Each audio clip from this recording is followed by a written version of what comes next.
Assalamualaikum warahmatullahi wabarakatuh. Halo, perkenalkan nama saya Beauty Yulia Rista. Saya di sini akan membagikan pembelajaran mengenai praktikum kimia organik 1 mengenai amina. Nah, apa itu amina? Amina merupakan senyawa organik yang mengandung atom-atom nitrogen trivalen atau 3 valensi yang terikat pada satu atom karbon atau lebih.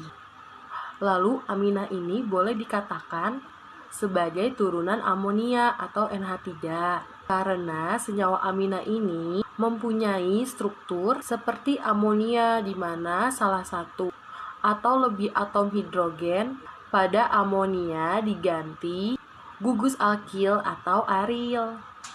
Amina terbagi menjadi 3 golongan. Yang pertama amina primer, yang kedua amina sekunder, dan yang ketiga amina tersier.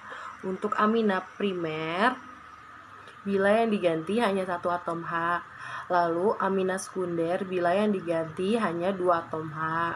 Setelah itu untuk amina tersier yang diganti hanya 3 atom H. Sifat fisika dan kimia amina. Yang pertama sifat fisikanya. Tidak berwarna, berbau amoniak, serta berbau ikan. Berbobot molekul rendah seperti gas, serta cair dalam suhu ruangan. Lalu yang kedua, sifat kimia amina. Semua amina bersifat basa lemah. Dan larutan amina dalam air bersifat basa. Praktikum kali ini menggunakan 3 alat, yaitu pipet tetes, tabung reaksi, serta lampu spiritus. Untuk tabung reaksi yang digunakan 4 tabung reaksi karena sampelnya ada 4 sampel. Serta untuk pipet tetes juga harus menggunakan lebih dari 1 karena apabila hanya 1 akan mencemari sampel-sampel yang lain. Lalu untuk bahan yang digunakan yang pertama sulfadimidin, sulfadiazin, sulfasetamid, sulfamerazin, diazo A dan diazo B, PDAB, HCl atau diamina benzaldehid, NaOH dan HCl, serta CuSO4. Kita akan masuk ke dalam prosedur kerja. Reaksi umum dibagi menjadi 3. Yang pertama reaksi diazo, yang kedua reaksi Ehrlich, yang ketiga reaksi CuSO4. Kali ini kita akan memulai dengan reaksi yang pertama, yaitu reaksi diazo.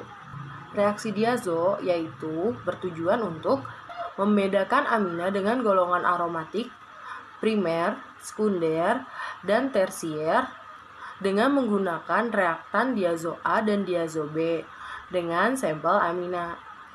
Reaksi dalam diazo A adalah campuran asam sulfanilat NH2 dalam kurung CNH4 lalu SO3H plus HCl.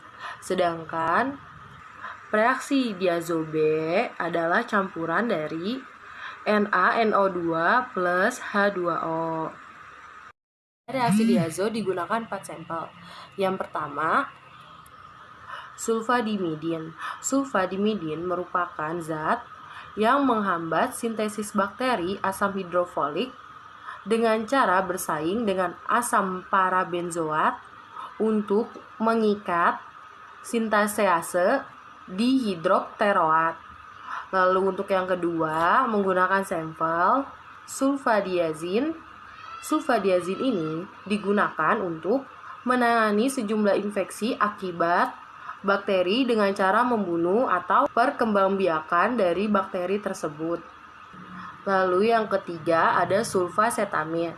Sulfasetamid digunakan untuk mengobati infeksi karena bakteri di bagian mata atau konjungtiva, serta bekerja untuk menghentikan pertumbuhan bakteri. Dan yang terakhir, sampel yang digunakan yaitu sulfamerazin, merupakan antimikroba yang digunakan untuk mengobati dan mencegah beberapa infeksi. Berikut cara pekerjaannya. Yang pertama, Keempat sampel tersebut diambil secukupnya atau QS dengan ujung spatel. Setelah itu, masing-masing dari sampel dimasukkan ke tabung reaksi yang berbeda. Lalu, untuk reagennya yang digunakan ada 4 juga. Yang pertama, diazo A, yang kedua diazo B, yang ketiga HCl, yang keempat NaOH. Setelah itu, masing-masing tabung yang sudah diisi dengan sampel ditetesi dengan masing-masing reagen. Seperti yang pertama, sampel pertama ditetesi dengan diazo A, sampel kedua ditetesi dengan HCl, sampel yang ketiga ditetesi dengan diazo B, lalu sampel yang keempat ditetesi dengan NaOH. Cara kerjanya, siapkan 4 tabung reaksi. Masing-masing tabung reaksi diisi dengan sampel yang berbeda. Tabung reaksi pertama diisi dengan sulfadimidin, lalu tabung reaksi kedua diisi dengan sulfadiazin. Setelah itu, untuk tabung reaksi yang ketiga diisi dengan sampel yang sulfasetamid, serta yang terakhir tabung reaksinya diisi dengan sampel sulfamerazin.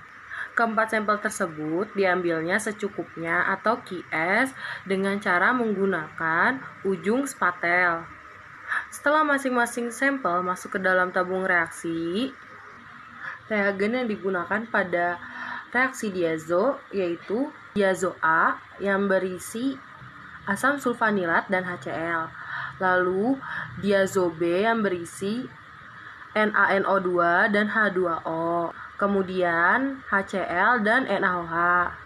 Masing-masing tabung reaksi yang sudah diisi dengan sampel ditetesi dengan reagen. Untuk tabung reaksi yang pertama ditetesi reagen diazo A 4 tetes. Lalu untuk tabung reaksi yang kedua ditetesi dengan reagen HCl 2 tetes. Untuk tabung reaksi yang ketiga ditetesi dengan reagen diazo B 1 tetes. Dan yang terakhir, tabung reaksi ditetesi dengan reagen NaOH sebanyak 4 tetes. Setelah masing-masing sampel ditetesi oleh reagen masing-masingnya, dikocok hingga tercampur. Jika sudah tercampur, apabila berhasil akan berwarna merah atau pink. Jika tidak berwarna merah, akan dilakukan pembakaran di atas spiritus sampai hasilnya positif menjadi warna merah atau pink. Kemudian, reaksi yang kedua yaitu reaksi Ehrlich. Reaksi Ehrlich bertujuan untuk membedakan amina golongan primer, sekunder, serta tersier dengan menggunakan reaktan PDAB-HCl dengan sampel amina. Untuk cara kerja pada reaksi Ehrlich tetap menggunakan sampel yang seperti reaksi diazo, yaitu ada 4 sampel. Pertama sulfadimidin, kedua sulfadiazin, ketiga sulfasetamid, serta sulfamerazin. Untuk cara pengambilan sampel tersebut juga masih sama dengan menggunakan spatel, ujung spatel masing-masing ke dalam tabung reaksi yang sudah disiapkan. Tabung reaksi yang digunakan ada 4 tabung reaksi. Tabung reaksi pertama diisi dengan sulfamidin, tabung reaksi kedua diisi dengan sulfadiazin, lalu tabung reaksi yang ketiga diisi dengan sulfasetamid, dan tabung reaksi yang terakhir diisi dengan sulfamerazin. Pada reaksi Ehrlich, reagen yang digunakan yaitu PDAB-HCl atau diamina benzodehid. Masing-masing tabung reaksi yang sudah diisi dengan sampel-sampel ditetesi dengan reagen tersebut. Tabung reaksi 1-4 ditetesi sebanyak 3 tetes dengan PDAB-HCl. Setelah itu dikocok hingga tercampur. Jika berhasil, hasil positifnya menjadi warna kuning kemasan atau kuning. Yang ketiga, ada reaksi CuSO4. Pada reaksi CuSO4 ini diberikan oleh sulfa yang heterosiklik dalam NaOH dan CuSO4 dan akan menghasilkan endapan serta warna. CuSO4 atau yang dikenal sebagai tembaga 2 sulfat juga dikenal dengan cupri sulfat, yaitu merupakan senyawa garam eksis di bumi dengan kederajatan hidrasi yang berbeda pada bentuk bubuk, hijau pucat atau abu-abu putih. Sedangkan bentuk pentahidratnya dalam kurung CuSO4 5H2O berwarna biru terang. Reaksi ini hampir sama dengan reaksi cuprifill. Akan tetapi pada reaksi ini tidak menggunakan NaOH. NaOH yang digunakan untuk mendorong reaksi kimia adalah jumlah untuk netralisasi asam. Sedangkan pada reaksi ini menggunakan sampel basa, lemah. Tidak seperti cuprifill yang menggunakan sampel asam dan dinetralkan dengan NaOH. Untuk cara kerjanya masih sama seperti yang di atas, yaitu bedanya hanya reagentnya. Yang digunakan di sini sampelnya masih sama. Yang pertama sulfadimidin, lalu yang kedua sulfadiazin, lalu yang ketiga sulfasetamid, lalu yang keempat sulfamerazin. Untuk reagennya CuSO4 juga. Masing-masing tabung reaksi yang sudah diisi dengan sampel ditetesi dengan reagen CuSO4 sebanyak 3 tetes. Setelah ditetesi, dikocok hingga tercampur semua. Apabila hasilnya positif, warna pada tabung reaksi akan menjadi biru keruh, ada endapan biru keruh, atau pada reaksi ini pasti warnanya akan menjadi biru jika hasilnya positif. Jadi dapat disimpulkan dari hasil praktikum kimia organik 1 mengenai senyawa amina atau amina. Yang pertama itu sulfa itu merupakan golongan antibiotik yang termasuk ke dalam senyawa amina. Lalu yang kedua, dalam reaksi diazo, apabila positif, maka hasilnya akan menjadi warna merah atau warna pink. Sedangkan dalam reaksi Ehrlich, apabila hasilnya positif, maka warna yang akan timbul yaitu warna kuning keemasan atau kuning. Pada reaksi CuSO4, apabila positif, warna yang dihasilkan pasti berwarna biru keruh atau biru muda keruh. Amina sendiri dibedakan menjadi 3 golongan, yaitu berdasarkan substansi alkil pada nitrogennya.